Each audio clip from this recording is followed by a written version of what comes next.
¿Cómo debe ser el sacrificio? Dijimos que debe ser vivo, que debe ser santo y que debe ser agradable a Dios. Y explicamos las tres cosas. Hoy hablaremos de que el último renglón del versículo 12, ¿qué dice? Ese es vuestro culto racional. Ese es vuestro culto racional. Y el versículo 2 dice: no os conforméis a este siglo, sino transformaos por medio de la renovación de vuestro entendimiento, para que comprobéis cuál sea la buena voluntad de Dios, que es agradable y perfecta. ¿Qué tal? Ese es el versículo 2. Vamos a hablar un poquito de el último renglón del versículo 1 y el versículo 2. En primer lugar, ¿qué es eso de ofrecerle a Dios un culto racional? Culto racional. Vamos por partes. ¿Qué es ofrecer culto? Porque a uno le preguntan, ¿para dónde va? Y uno dice, voy para el culto. Muchos contestamos así, otros decimos, voy para la iglesia o voy para el templo. Ninguno es incorrecto, puedes decirlo así. Pero cuando Pablo está diciéndole a los romanos que hay que rendirle culto a Dios y que ese culto debe ser un culto racional, es muy correcto que usted sepa de qué está hablando cuando dice que va a rendir culto. ¿Qué es rendir culto? Rendir culto es ofrecerle sacrificio a Dios. Rendir culto es venir a entregarle algo a Dios. Es venir a ofrecerle algo al Señor. Hay un problema, y es que creemos que el culto, mi culto a Dios, se limita a un espacio y a un horario. El culto va de 8 a 9:30. Cuando el pastor predica largo, el culto va de 8 a 10, dicen algunos. El ejercicio cúltico, el congregarnos, sí habla de eso, pero mi adoración a Dios debe ser algo permanente. Entonces hemos estado durante estos días definiendo que mi adoración a Dios no se limita a un tiempo y a un espacio, sino que tiene que ver con una práctica permanente. Porque todo lo que yo hago, todo lo que yo vivo, toda mi vida, todo lo que a diario desarrollo, todo tiene que honrar a Dios. O sea que usted debe honrar a Dios en su trabajo, por supuesto, y usted adora a Dios cuando tiene prácticas, hábitos correctos. ¿Será que hay trabajos que deshonren a Dios? ¿Ustedes qué piensan? ¿Será que hay trabajos que no honran a Dios? Le voy a dar un ejemplo. En estos días un hermano me dijo, pastor, es de la central, para que no busquemos aquí quién sería, de la central. Pastor, yo voy a renunciar a mi trabajo. Como están las cosas, uno no debiera renunciar a un trabajo así nomás. Nos toca como los miquitos, soltar la rama estando ya agarrada de la otra, porque como están las cosas con el trabajo.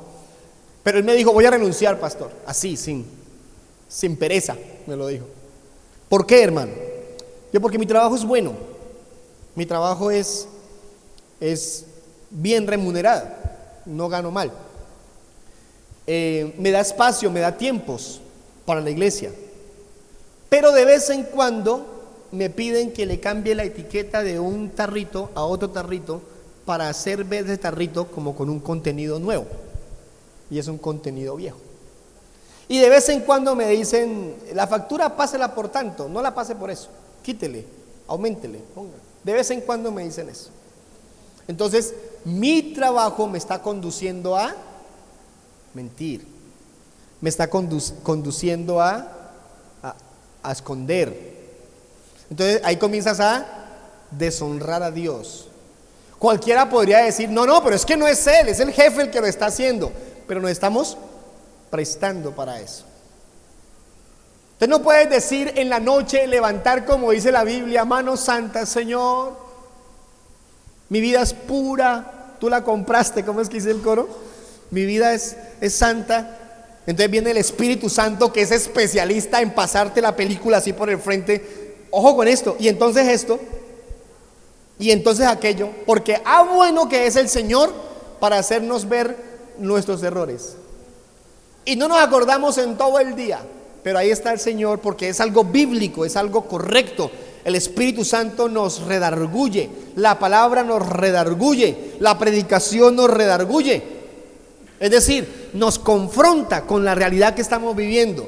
Entonces yo pregunto, no lo digo a título personal, sino la palabra nos insta, nos pregunta, ¿cómo es mi culto a Dios si tengo prácticas incorrectas, indebidas en el trabajo, en el estudio, en la casa, en la calle, ¿sí? El niño, la niña que se acostumbra a copiar en el colegio, sí me hago entender de lo que estoy hablando. Copiar, ¿cierto? Copiar, déjeme ver, ¿eh? El soplete. Y algunos tienen genialidades, para eso son creativos, ¿sí? No es inofensivo, es una práctica mala, porque ahí se acostumbran. Y a la vuelta de colegio y universidad siguen en las mismas y ya acostumbraron a eso. No es inofensivo, pero podríamos decir, ay, tan avispado el pelado, mire, no se deja rajar, tan inteligente. ¿Cuál inteligente? Si fuera inteligente no necesitaría de esas copias. Pero estoy hablando de cómo después queremos suponer que tenemos prácticas espirituales cuando realmente nuestra vida está marcada por ese tipo de prácticas incorrectas. Entonces, el culto a Dios tiene que ver con todo lo que le ofrezco al Señor, desde mi santidad, desde mi compromiso con Dios de serle fiel. Nosotros debemos presentarnos como una ofrenda. Eso es lo que dice la palabra. Cuando Pablo se refiere a una iglesia en el Nuevo Testamento, dice, ellos querían presentarse a sí mismos como ofrenda, hablando de su entrega para con el Señor. Entonces la Biblia dice que ese culto debe ser un culto racional, es decir, debe ser un culto con entendimiento, debe ser un culto producido por el saber qué es lo que estoy haciendo. Y quiero en esta frase explicarlo de la siguiente manera. Pablo va donde los atenienses, Areópago se dice, Areópago, va al Areópago, Hechos 17 creo que es. Va Pablo y se encuentra con los atenienses. Grecia es la cuna del progreso de civilización del mundo para aquel entonces. Nuestras políticas, nuestra literatura, nuestros artes tienen mucha afectación de ese imperio, el imperio griego. Entonces los atenienses y ese grupo de personas eran muy sabios, pero esa sabiduría los contrariaba en su fe. Y entonces ellos solo escuchaban a la gente que les traía conocimiento, y se les subió el ego a la cabeza, y eran los sabios del mundo para aquella época. Y va Pablo y se les mete, allá se les metió. ¿Por qué no fue Juan? ¿Por qué no fue Pedro? ¿Por qué tuvo que ser Pablo? Pedro no era un ignorante, Pedro hablaba 4 idiomas, no era un ignorante, pero Pedro era un pescador.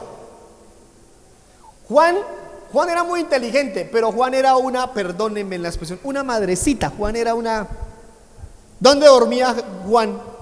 En el pecho de Jesús. Era un hombre, no era de un carácter de llegar allá. En cambio Pedro, lo primero que entraba de Pedro en un lugar era la boca, que llegaba de una vez diciendo cosas. Me van a negar, yo no te negaré, Señor. Y sacó la espada y le quitó la oreja al otro. O sea, el hombre era...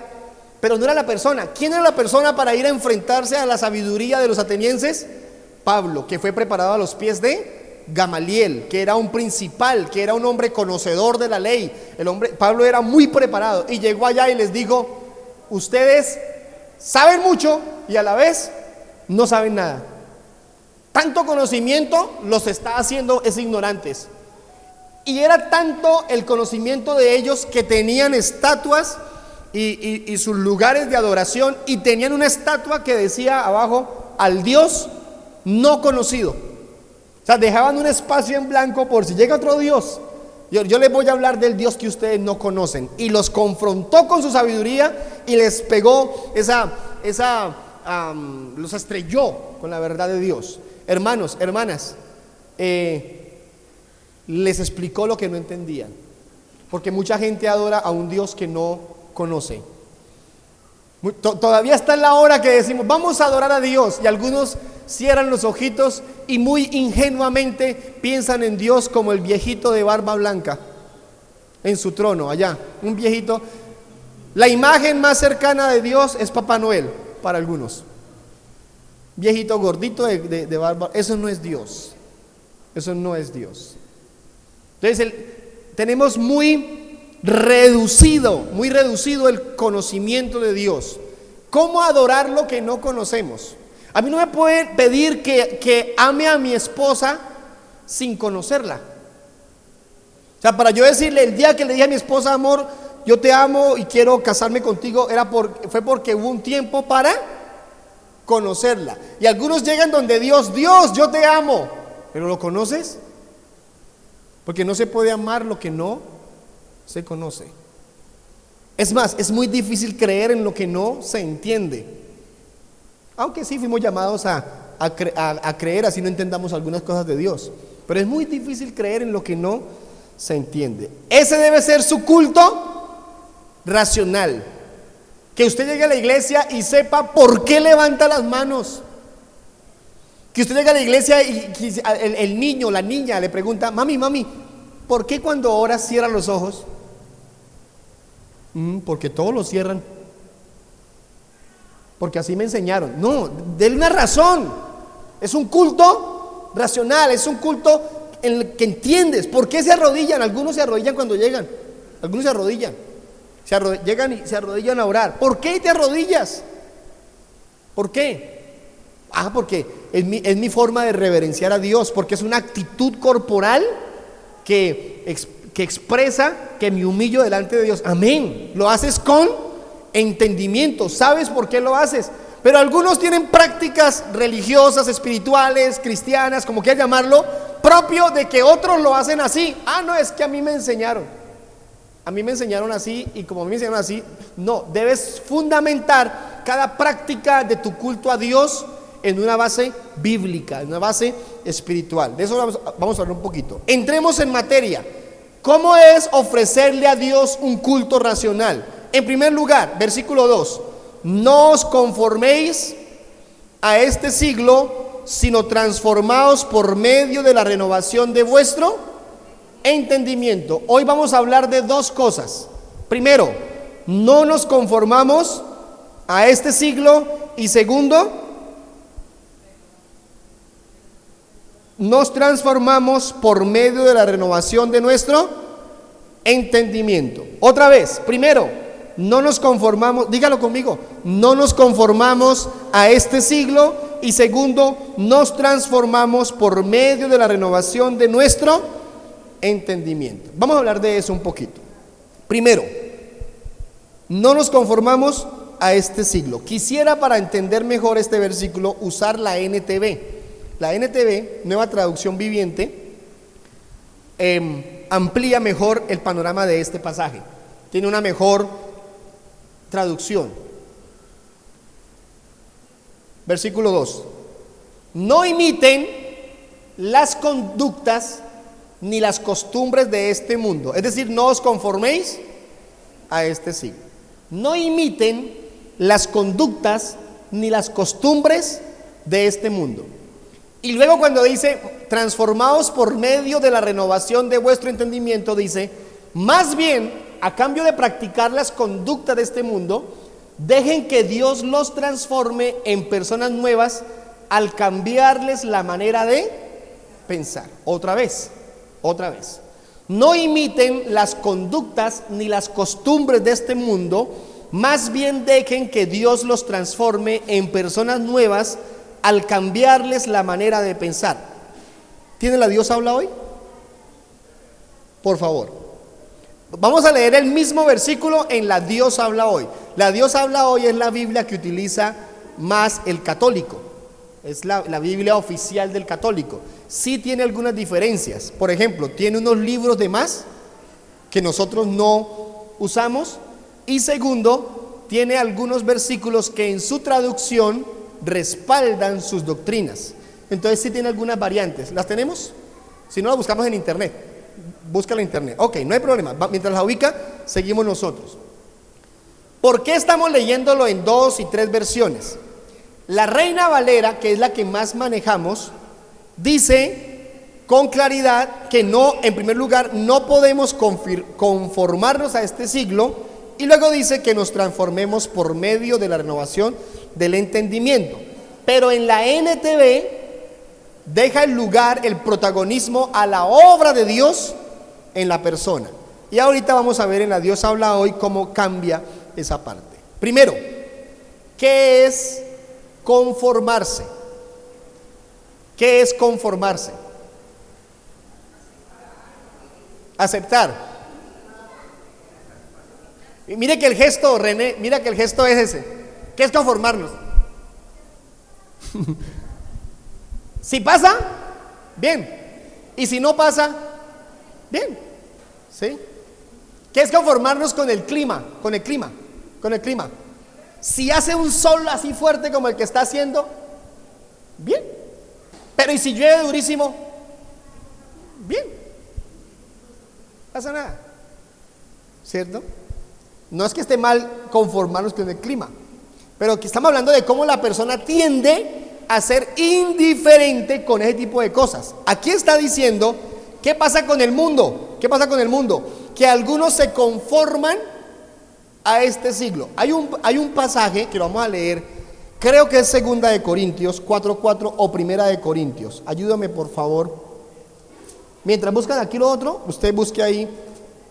Creo que es 2, pero voy a mirar primero en 1, que ya estoy en 1. Y si no hay ninguno de los dos, 4:4. Sí, 2 Corintios 4:4. 2 Corintios 4:4. Estamos diciendo que no podemos conformarnos a este siglo. No os conforméis a este siglo. Mire el 4:4 de Corintios. En los cuales el Dios de este siglo. En los cuales el Dios de este siglo. ¿Quién es el Dios de este siglo? Está en minúscula. No se refiere a Dios, nuestro Dios. No se refiere a Jesús. No se refiere a la obra del Espíritu Santo. ¿De quién está hablando? ¿De quién? Del diablo. En los cuales el Dios de este siglo, ¿qué hizo? Cegó el entendimiento de los incrédulos para que no les resplandezca la luz del evangelio de la gloria de Cristo, el cual es la imagen de Dios. Entonces perciba cómo Pablo está diciendo, señores, no se conformen a este siglo. ¿Por qué? Porque el Dios de este siglo, ¿quién es? El diablo.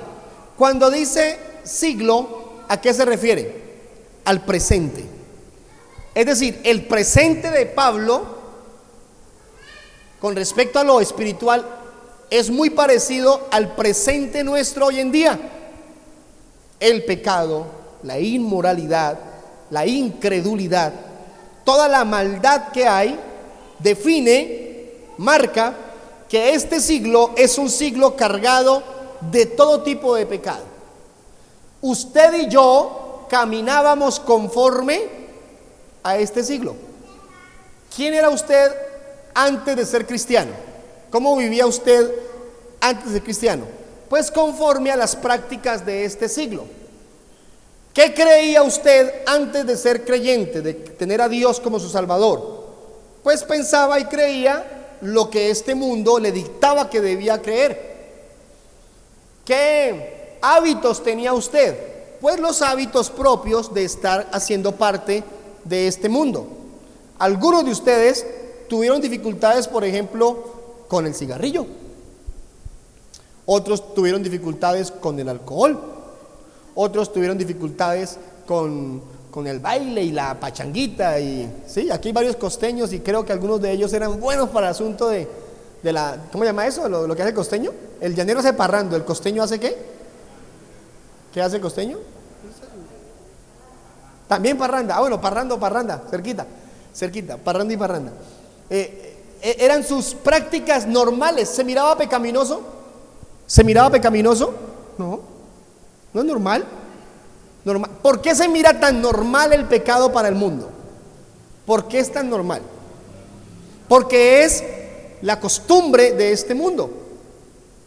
La Biblia dice que llegaremos al punto donde a lo bueno llamaremos malo y a lo malo llamaremos bueno. Entonces usted sale a las 4 o 5 de la tarde, sube por la 29 o por otros sectores de Yopal y encuentra 10, 12, 15 cantinas en línea. Y hay gente a las 2 de la tarde, 3 de la tarde tomando. Hoy domingo va por algunas cantinas y ya están abiertas a esta hora. Porque hay gente que pasó derecho desde anoche y están tomando hoy. Amanecen tomando y siguen tomando. Y la gente va por la calle y así no tome licor, comulga con eso. Es decir, es normal. Usted a esta hora va y los niños, mami, ¿qué están haciendo? Tomando cerveza. Es normal. ¿Por qué? Porque es la costumbre de este mundo. Es la práctica normal, es la conducta normal. Hermano, hace unos años ver a alguien consumiendo marihuana, eso era una vergüenza familiar y relacional. El barrio eso era increíble. Hoy en día es algo normal, es una conducta adoptada por esta sociedad y es algo normal. La policía intenta hacer algo para evitarlo.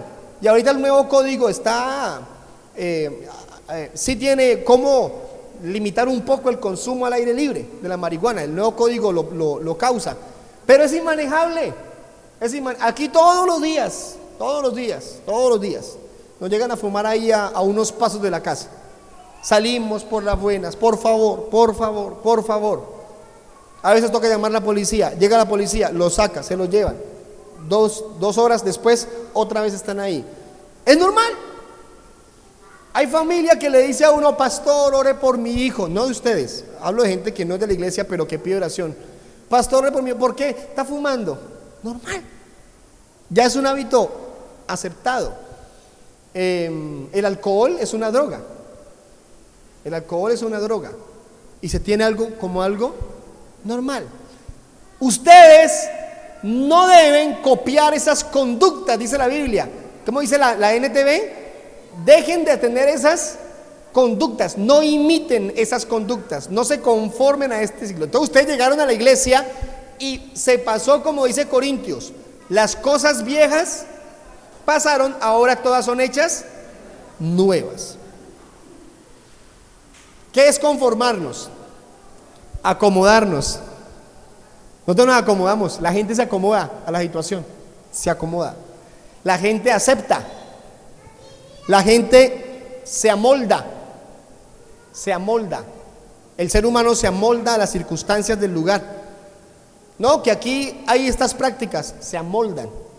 Entonces la Biblia dice, usted no tiene por qué amoldarse, usted no tiene por qué imitar, no tiene por qué practicar lo que ellos hacen. La Biblia dice, miren esto, hermanos, la Biblia dice que llega el punto de la necesidad de nuestra pureza para con Dios, que aún no debemos ni hablar de lo que ellos hacen. Ni siquiera ¿qué? Hablar de eso. ¿Cómo le parece que fulanito de tal se fue y lo vieron y estaba haciendo esto y esto y esto y esto y esto y esto, y agarró y hizo esto y esto, y se llevó a fulanita y le... La Biblia dice que ni siquiera hablen de eso. ¿Por qué no? Porque eso lastima, porque eso daña. En algunos crea curiosidad, en algunos le abren los ojos a esas cosas. No, ni siquiera se hable de eso. Ya pecó, fue inmoral, hizo lo indebido, punto. No hay que entrar en descripciones de ese tipo de cosas. Hasta eso la Biblia dice, no hablen de esas cosas entre ustedes, sáquenlo de su vocabulario. 4 características 4 características que tiene este siglo. 4 cosas. Primero, la sabiduría humana. ¿Cuál es la sabiduría que debemos tener?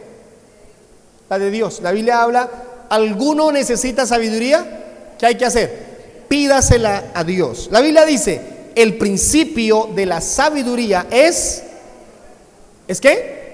El temor a Dios. Esa debe ser nuestra sabiduría. Lo que Dios nos da, su palabra, esa debe ser nuestra sabiduría. Pero hoy, este siglo, este presente, está caracterizado por la sabiduría de los hombres.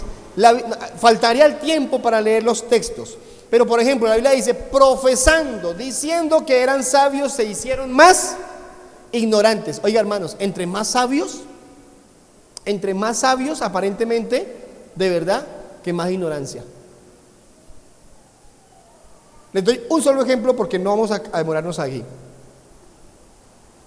Hay que ver los argumentos tan livianos de los que tienen la defensa de la adopción de niños de homosexuales. Escuchen los argumentos que ellos dan. Tristemente, el pueblo cristiano, muchos, carece también de un argumento bíblico correcto. No tenemos cómo defender algunas posiciones. No porque no haya, sino porque no tenemos el interés por estudiar la palabra como es. Porque también hay que escuchar algunos argumentos insípidos, perdón la frase, de algunas personas que dicen que son cristianas, pero no tienen un argumento correcto desde la Biblia. Pero esta gente, hermanos, salen diciendo una cantidad de cosas de por qué sí se puede.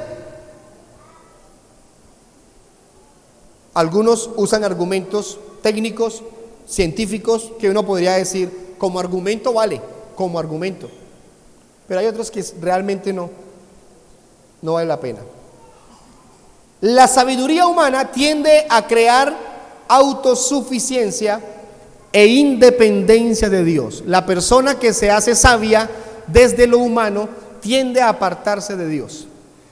Entre más saben algunos, entre más crecen en su conocimiento, más se alejan de Dios y llegan al colmo de decir, no es posible que una persona muy inteligente con muchos títulos crea en Dios, porque el conocimiento tiende a alejar a la persona del Señor.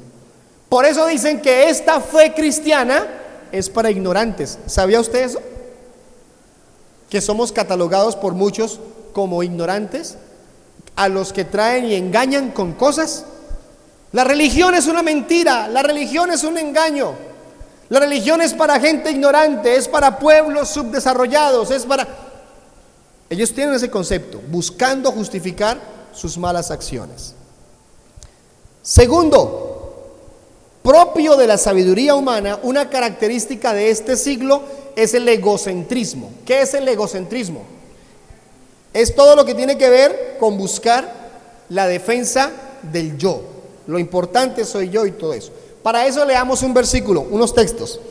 Segunda a Timoteo, capítulo 3, versículo 1. Búsquelo porque es una lista increíble.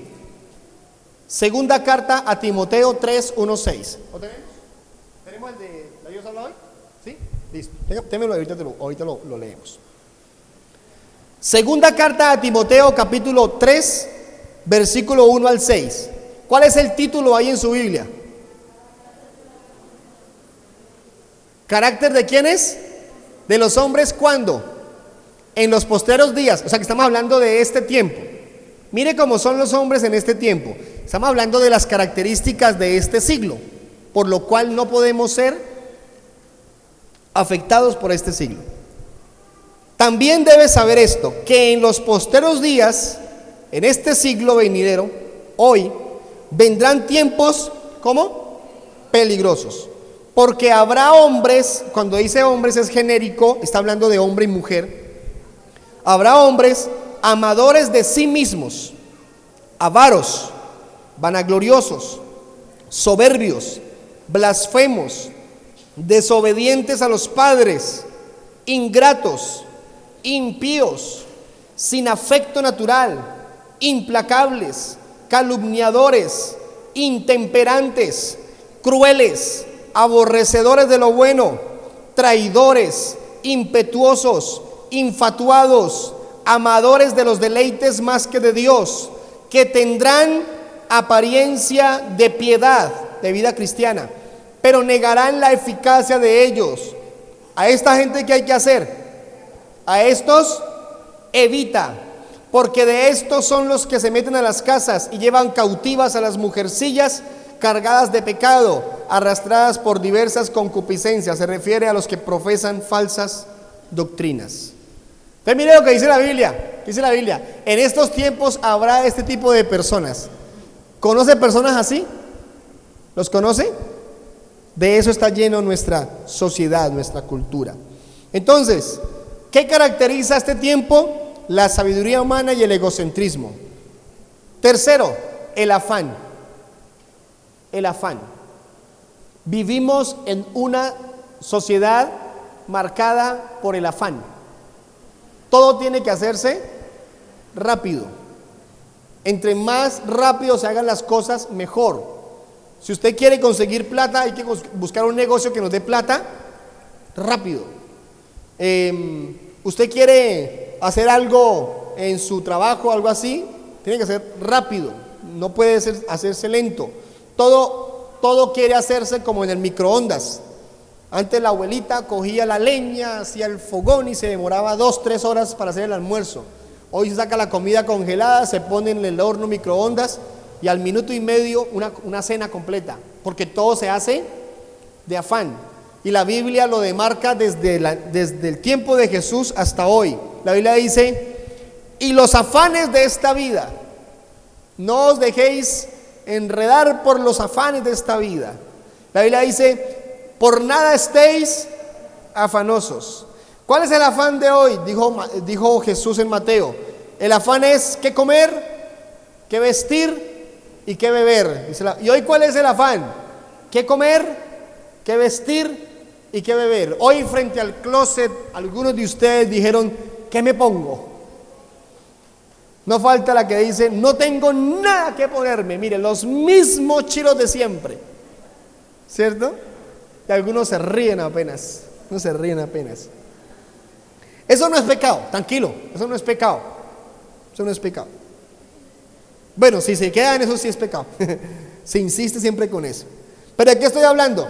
De que hoy nuestro presente, nuestro siglo está marcado por el afán. Hermano, estamos en una ciudad que es un pueblo todavía. Para algunas cosas es ciudad, para otras cosas todavía es pueblo. Aquí uno todavía se puede ir a pie a algunos lugares y no hay el afán. ¿Cuándo hay afán? Cuando salimos tarde de la casa. Hoy más de uno salió diciendo: vamos de afán para la iglesia, y sin embargo de afán y todo llegaron 15, 20 minutos tarde. Hoy se dieron, hoy de verdad, hagamos un paréntesis. Hoy sí fue el día. Íbamos en la tercera canción y habíamos como 20, 25 personas. En serio, mano, en serio. Hoy sí fue el día. Tenía que sacarme ese clavito, tenía que sacármelo. Hermanos, mire, a las 2 de la tarde, salga a esa hora para la oficina, para el trabajo, para donde vaya, sea que vaya, salga a esa hora y ves la gente de afán, de afán. Y estamos en un pueblo, en una capital, hay que ver el desespero de la gente por llegar, porque se vive de afán. Hablando de una capital grande o una ciudad como Bogotá, el afán, todo está marcado por el afán. Eso tiene que ver con muchas cosas. Por ejemplo, hay mucho afán de lo material. El materialismo es una característica de este siglo. Hay mucho afán por lo material, por tener. Porque esta sociedad nos mide por lo que tenemos. Esta sociedad nos mide por lo que tenemos. Por eso es que la Biblia dice: no se sujeten a este siglo, no se conformen, porque una persona debe ser reconocida, debe ser vista por lo que es, no por lo que tiene. Una persona debe ser valorada por lo que es, no por lo que hace. Qué triste es Eso nos pasa a muchos, hermano, y Dios nos dé la fuerza para cambiarlo, ¿sí? Pero tiene que ser importante en la iglesia el que llega a pie con sus zapaticos rotos como el que llega en el mejor carro. ¿O no? Porque la iglesia no puede hacer acepción. La iglesia no puede señalar. Tiene que ser igual de importante. Yo les conté la historia. Deme un minuto para contarle esta historia. Se murió un pastor. La iglesia de 5,000, 6,000 personas, se le murió el pastor. De un momento a otro. La misión vino y nombró a un nuevo pastor. Entonces, iglesia, este domingo presentamos al nuevo pastor. Al nuevo pastor. Porque se murió el pastor que estaba. Entonces la iglesia ese día se llenó porque iban a conocer a su nuevo pastor. Cuando llegaron los sugieres a abrir, encontraron la iglesia lista, pero en la puerta había un mendigo botado oliendo a... Entonces los sugieres le dijeron: hágame un favor, señor, ¿será que se puede correr para allá, para la esquinita? Porque es que vamos a entrar por aquí para el templo, para la iglesia. Y se levantó y se corrió y se sentó allá en la esquina. Y arrancó el culto y se les metió el mendigo a la iglesia, oliendo a... y se les sentó allá. ¿Qué hace el que está al lado del mendigo cuando entra y se sienta al lado? Pues le abrieron campo y lo dejaron ahí. Cuando quiso hacerse más adelante lo frenaron. No, señor, no, señor. Quédese ahí. Quédese ahí. Si quiere váyase, o si se va a quedar, quédese allá atrás. Y de una vez lo marcamos. Ese es el mendigo, huele feo. Y pasó el jefe de la misión: iglesia, vamos a presentarles al nuevo pastor. Entonces se levantó el mendigo y se vino desde la silla de atrás. Lo intentaron detener, pero él se pasó hasta adelante. Cuando pasó al púlpito, se quitó sus ropas viejas, oliendo feo. Era el pastor nuevo de la iglesia y dijo: hoy vamos a hablar del amor de Dios al necesitado.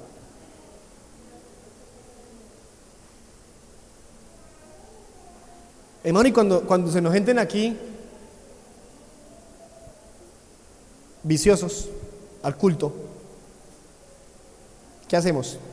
Ojo con el bolso, ojo con el celular. ¿Sí o no? Sí hay que tener cuidados, claro que sí, son gente que entra apenas. Pero no podemos cerrarle la puerta cuando entre una mujer a medio vestir porque es de la calle, de la vida fácil, que es prostituta y solamente tiene ese tipo de ropas.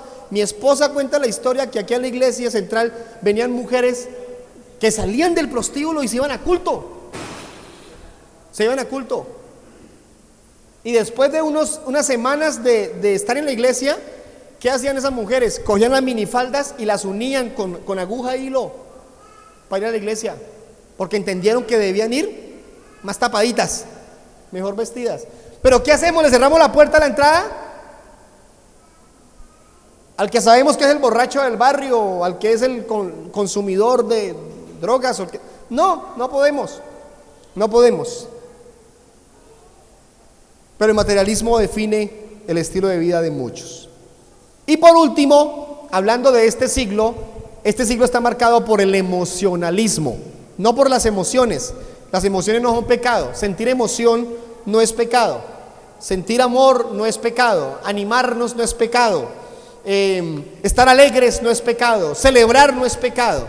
Pero algunos definen su estilo de vida por el emocionalismo. Santiago, capítulo 1, versículo 8, mire lo que dice esto, hablando de las emociones. Santiago 1:8 dice: el hombre de doble ánimo es inconstante en todos sus caminos. Aquí está en la proyección. El hombre de doble ánimo es inconstante en todos sus caminos. El emocional depende de la emoción. Depende de qué. Oye, el culto estuvo como feo. Hoy lo que cantamos no me gustó. Hoy había como tierra, como estuvimos de construcción. Gracias por los que nos ayudaron con el aseo, pero no hemos terminado, hay que lavar porque esto tiene mucho propio de la construcción que se hizo. Y entonces estuvo feo. Hoy no sentí esa frasecita de algunos de nosotros. Hoy no sentí algo especial en la iglesia. Afortunadamente el culto no lo hacemos para usted. Y el culto no lo hacemos para nosotros. El culto es un culto para Dios, para el Señor. Y nos esforzamos por darle a Él lo mejor. Y lo que cantamos, lo cantamos procurando que sea lo mejor. ¿Se puede mejorar? Por supuesto, y queremos mejorar. Ahí de paso les cuento la cuñita que dentro de muy poco tendremos nuestro grupo de alabanza en la iglesia. Alguien digan amén. Y ya no más pistas. Gloria a Dios, aleluya, dicen algunos. Tenemos ya la bendición de contar con la base de un grupo y ya dentro de muy poco habrá esa posibilidad de cantar juntos con música en vivo. Esa es la intención. Y si toca con pistas, pues con pistas, porque no sabemos qué pase a futuro, pero es darle lo mejor. No vivimos de la emoción, de la parte emocional. No, es que yo estaba en la iglesia y entonces yo sentí prometerle a Dios esto por la emoción, y después de un tiempo, yo no le cumplí a Dios, yo mejor no lo hago, porque somos buenos para prometer por la emoción, y somos un pueblo influenciado por la parte emocional, porque culturalmente somos influenciados por lo emocional. Vivimos en una cultura, en una sociedad donde nos inyectan las emociones por medio de las comunicaciones, la internet. Todo es la parte emocional, donde nos mienten, donde nos exageran, donde nos manipulan. ¿Recuerdan el famoso sí y no de hace un año? El referendo del sí y el no. Sí por la paz, no por la paz. Y entonces, ¿qué decimos para que la gente diga que no? Digamos que esto se va a volver Venezuela. Y votamos. Más de uno votó por el no, porque esto se iba a volver Venezuela. Entonces los del sí dijeron, digamos que si decimos que sí, esto va a mejorar económicamente. Entonces va a mejorar económicamente. Y muchos votaron por el sí porque esto iba a mejorar económicamente. Y a los 15 días, 20 días salieron las noticias ocultas, ¿no? Demandado fulanito de tal por publicidad mentirosa, por decir que esto se iba a volver Venezuela. Demandado fulanito de tal porque dijeron que esto se iba a volver a ser así. Demandado, y uno dice, oiga, somos marionetas de esta gente. Literalmente somos títeres de ellos, de la manipulación en la que caemos, porque nos mueven las emociones, nos mueven las emociones. En estos días, una niña, una científica colombiana, hizo un invento por allá. ¿Dónde fue? ¿Alguien sabe la noticia? Una colombiana hizo un invento por allá en otro país, médico. Perdón por no tener el dato correcto. ¿Sí ves que no sabemos de ella? Hizo un invento científico en otro país y ganó títulos, ganó todo. No sabemos de ella, pero les digo esto: EPA Colombia. ¿Lo han escuchado? ¿Por qué? Semejante ridiculez. Es una mujer lesbiana. Ella es lesbiana, la que hace esa grabación, esa publicidad. Y todo Colombia sabe esa peladita. Pero la científica que hizo un invento, nadie la sabe, nadie la ha escuchado.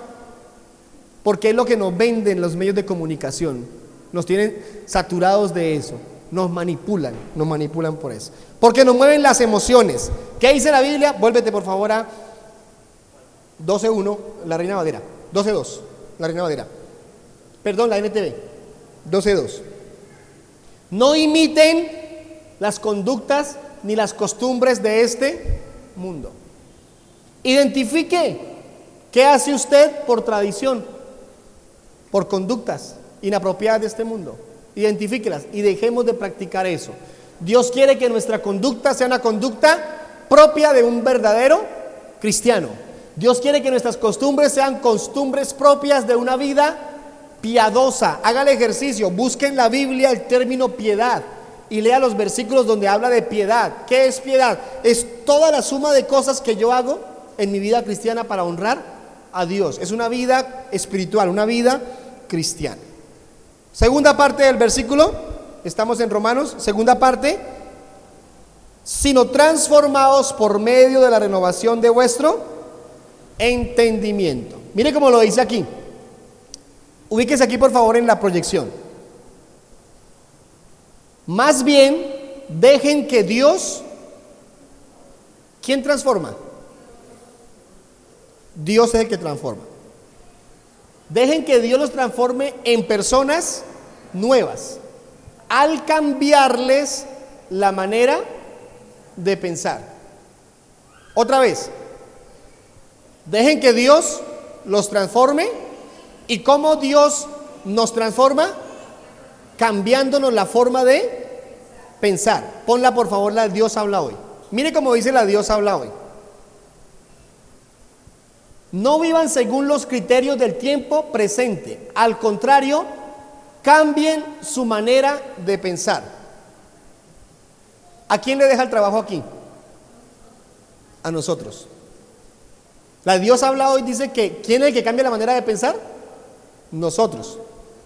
Cambien su manera de pensar para que así cambie su manera de vivir y lleguen a conocer la voluntad de Dios. La Dios habla hoy, le deja el trabajo al ser humano. Es decir, ¿quién tiene que transformarse?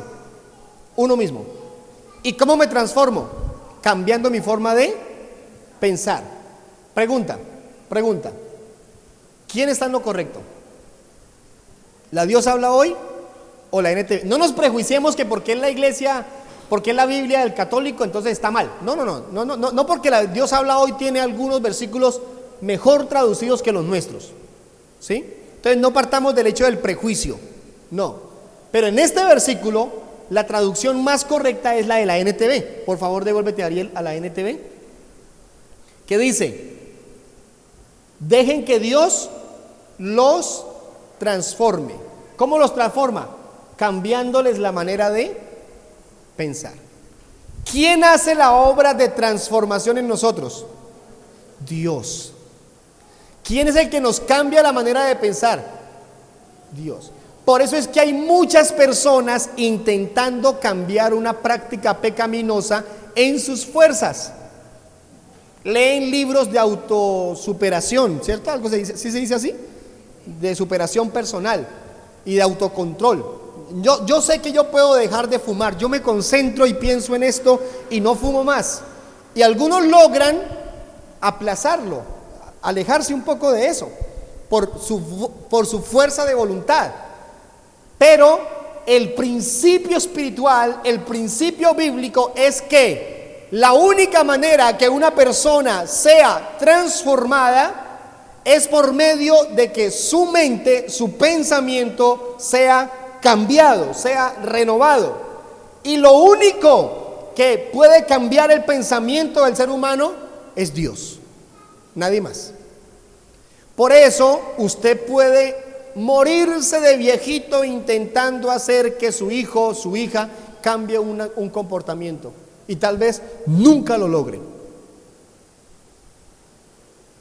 Es que yo llevo tanto tiempo intentando que mi mujer cambie esto, que mi esposo cambie aquello, y yo le he dicho de todas las maneras. ¿Qué ha intentado, hermano? ¿Qué ha intentado, hermana? No, yo me le he puesto bravo, yo me le he puesto brava, yo le he dejado de hablar, yo me fui de la casa un tiempo, y hacen la lista de todo lo que han hecho para que alguien cambie un mal hábito.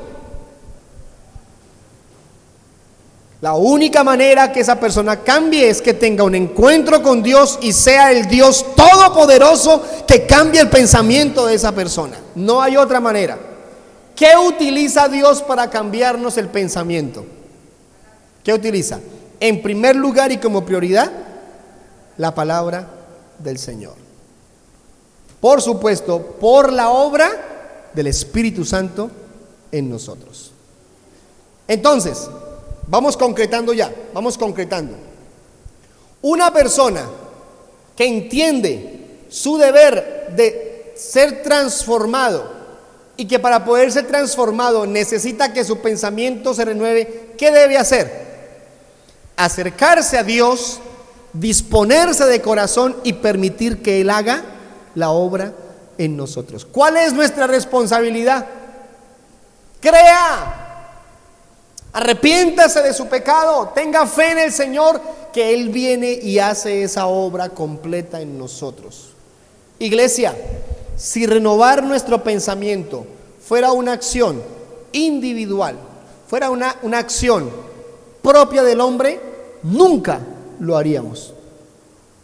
Nunca lo lograríamos. Pero cuando la mente del ser humano es cambiada, es transformada, cuando recibe esa presencia, esa visita, esa experiencia con Dios, eso es lo que se conoce como el nuevo nacimiento. ¿Qué es cambiar la forma de pensar? Aquí en el culto el viernes hablamos un poquito y le pregunté a Sergey, le pregunté sobre eso y le dije, en un computador, aquí hay varios que saben del tema, Ariel, Jeffrey, no sé quién más sabe del tema, yo no sé de eso. Tengo mi computadora se dice, computadora. Tengo mi computadora y entonces, ¿cómo hago para darle mejorarlo? ¿Cierto? Entonces me explicaba, hay que formatearlo. ¿Qué es formatear? ¿Cómo? Quitarle y volverle a poner, ¿cierto? Es como desarmar y volver a armar, como poner en blanco, ¿cierto? Y dejarlo listo para comenzar a meterle todos los programas que necesita. Permítame la comparación, discúlpeme lo material de la comparación. Hermano, nosotros fuimos, hablo de los que han tenido la experiencia de conocer a Dios realmente, fuimos formateados completamente. Por eso la Biblia dice, Corintios, las cosas viejas, no dice las cosas viejas quedaron guardaditas ahí almacenadas para cuando usted las necesite. ¿Sí le ha pasado eso? Yo me acuerdo que yo hacía esto en el pasado, vamos a ver qué queda de eso. Por ahí escuché un testimonio de alguien que dijo, pastor, yo un día estaba tan desesperado que fui e intenté repetir lo que hacía antes y casi me muero ese día. Se intoxicó y eso le pasó de todo por ir a hacer lo que no debía hacer. ¿Por qué? Porque el cuerpo ya expulsó toda esa práctica incorrecta. ¿Qué le estoy diciendo? Dios viene y nos formatea, nos cambia la forma de pensar. Hermano, es que lo que no pasa en la mente del ser humano no va a pasar en ninguna otra parte del cuerpo. En la voluntad, por ejemplo, no va a pasar en la voluntad. Cuando no entiendes algo, qué difícil te queda hacer algo que no entiendes. ¿Le doy un ejemplo? Ya vamos a terminar, pero voy a dar un ejemplo. La persona que no entiende el significado de ofrendar y de diezmar, qué difícil le queda. Duro. Se gana su sueldo y sabe que debe hacerlo porque aquí lo sabe. No lo entiende, porque una cosa es saber y otra cosa es entenderlo. Lo sabe, ay, verdad que toca diezmar. ¿Cuánto es? Uy, todo eso. Con esto me hubiera comprado los zapatos, las zapatillas para el niño, para educación física. Bueno, pero hay que cumplir. Usted viene y lo hace sin alegría, por necesidad. Cumplió. Dios se honra de esa ofrenda, de ese diezmo. ¿Se honra? No se honra. Lo hace por deber. La Biblia dice no lo haga por necesidad, o sea, no lo haga porque le toca. Lo hace.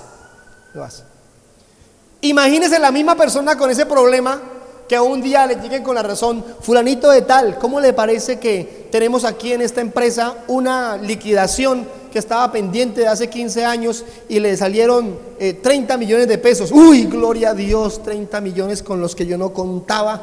Con eso voy y pago esto y puedo comprarme esto y fortalezco el negocio y hago aquello. Qué rico, qué bueno. Y hasta la vocecita adentro. Y el diezmo y la ofrenda. Entonces dice, ay, verdad, el diezmo, claro, no, es una bendición de Dios, hay que diezmar. Entonces, ¿cuánto es el diezmo de 30 millones? 3 millones. 3 millones.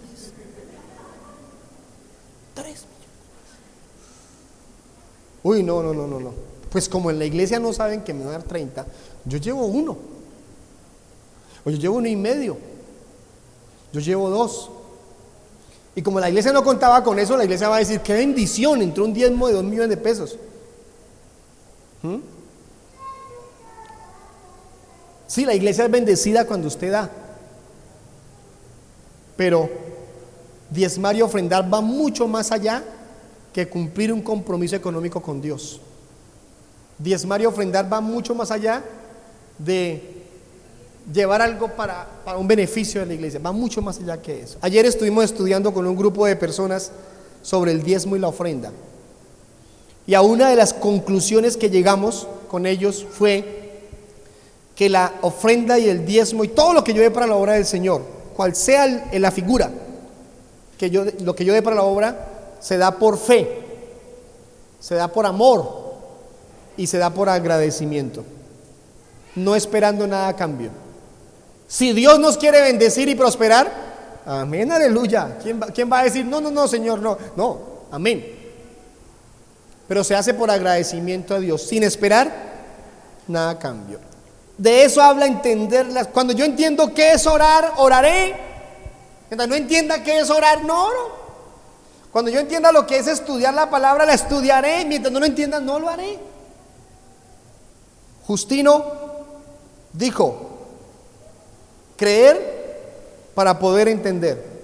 Primero creer para poder entender. Y a los 30, 40 años se levantó otro teólogo y dijo: entender para creer. Y hubo siempre esa entre ellos dos: creo para entender, y otro decía: entiendo para creer. Y yo creo que funcionan en juntos sentidos. Creo que la iglesia debe creer para poder entender, pero también debe entender cosas para poder creerlas. Renovar nuestro entendimiento tiene que ver con llevar una vida piadosa, con servir a Dios como corresponde, entender a Dios y definir nuestras emociones bajo el concepto de la palabra. Termino con esto. Hoy nuestras emociones han sido afectadas por el cine. No todas las películas son pecado, por supuesto que no. Vea una película, hágalo en familia. Hace años con mi esposa solo vemos películas de niños, pues porque hay que llevar a los niños, ellos solamente ven películas de niños, solo vemos eso. Pero si tuvieron la oportunidad, hemos ido solitos y hemos visto una buena película. Pues tengan mucho cuidado, porque el cine lastima, el cine daña. Muchas películas blasfeman contra Dios. Muchas películas son basadas en asuntos espirituales negativos, brujería, hechicería. Son marcados por violencia, por satanismo, por prácticas indecorosas, por inmoralidad. No hay tal cosa que un cristiano vea películas de terror, o películas inmorales, o películas violentas. El espíritu de una persona, su vida espiritual se afecta, sus emociones se afectan. La internet es un riesgo permanente para el cristiano. Si su hijo no tiene más de 14, 15 años, no debe tener internet. Si lo tiene, debe estar supervisado. El niño que tenga Facebook tuvo que mentir para abrir su página de Facebook, porque exigen más de 14 años para poder tener Facebook. Entonces, cuando puso ahí edad y puso 13, no la dejaron. Pero si tiene que poner más, tiene que mentir. Algunos padres le abren la página de Facebook al niño. Mal hecho. Ah, pastor, ¿usted está inventando eso? No, vea las noticias. La noticia, la recomendación de algunos educadores es que no deben tener teléfonos inteligentes nuestros hijos, ni acceso a internet si no tiene control, porque ahí nos culturizan y nos enredan a nuestros hijos. La música, señores, señoras, la música es un permanente foco para llevar a la persona a pecar. Las conversaciones, no erréis, las malas conversaciones corrompen las buenas costumbres. ¿Huele a quemado o es mi impresión? ¿No es aquí? Ok, que no sea aquí. La Biblia dice en la NTV, no dice las malas conversaciones. ¿Sabe qué dice la NTV? Las malas amistades, lo amplía, las malas amistades. Las tendencias, las olas, la moda afecta todo eso. Nuestro entendimiento debe estar definido por la palabra de Dios. Amén. Póngase en pie, por favor, vamos a terminar. Oremos. Cierre, por favor, sus ojos. Mi Dios,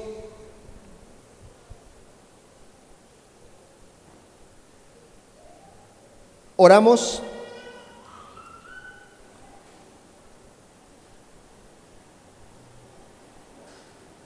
específicamente por lo que estamos compartiendo hoy. No queremos conformarnos a este siglo, porque el Dios de este siglo es el diablo. No queremos imitar las conductas de este siglo, las conductas, las costumbres de este tiempo.